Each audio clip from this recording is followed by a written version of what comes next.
Je donne maintenant la parole à Florian Sidbon, qui doit être en salle des fêtes.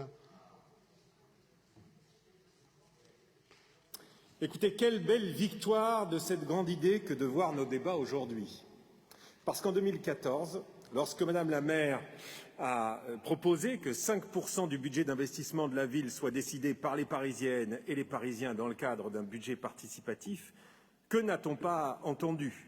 Certains, dans les bancs de droite de cet hémicycle, raillaient un gadget, la démagogie infantile de cette initiative en période de disette budgétaire, où ils craignaient que cela ne soit que cosmétique et ne permette que de choisir la couleur des portes de certains équipements.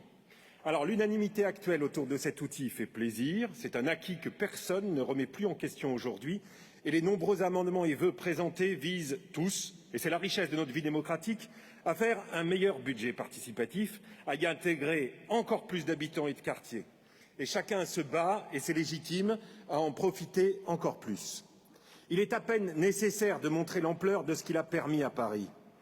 Dans notre 15e, et vous me pardonnerez, mes chers collègues, ce prisme un peu chauvin d'élus de cet arrondissement, c'est, pour ne citer que quelques exemples, un nouvel auditorium pour la bibliothèque Marguerite Yourcenar, un centre de santé, la végétalisation des boulevards Pasteur et Vaugirard, ou la réhabilitation d'ampleur du quartier Bargue-Falguière. Depuis 2014, nous pouvons être fiers d'avoir le premier budget participatif au monde en termes de sommes mises à la disposition des citoyens.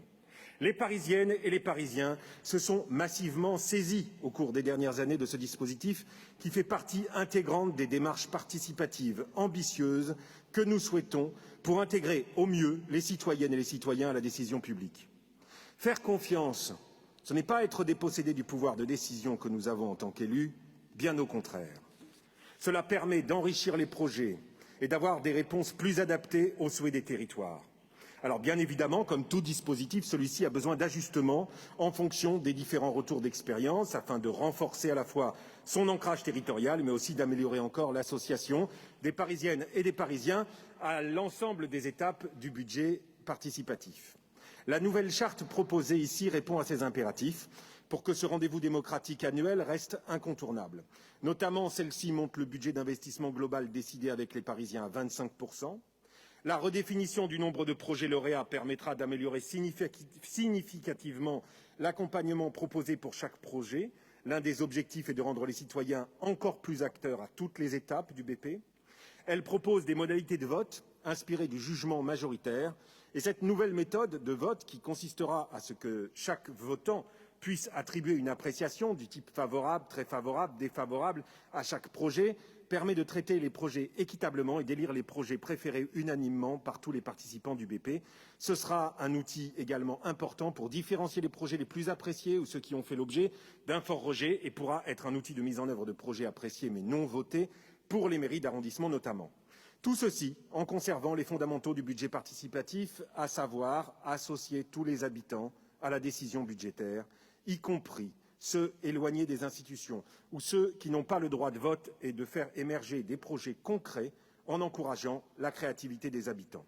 Et l'élargissement du critère quartier populaire, bien au-delà du seul critère des quartiers politiques de la ville, permettra que ce dispositif profite encore plus à ces quartiers. Ce fut d'ailleurs le cas grâce à un vœu du groupe des élus de gauche du 15e, dès le milieu de la précédente mandature, pour les quartiers frères voisins et Bargue-Falguière qui furent intégrés.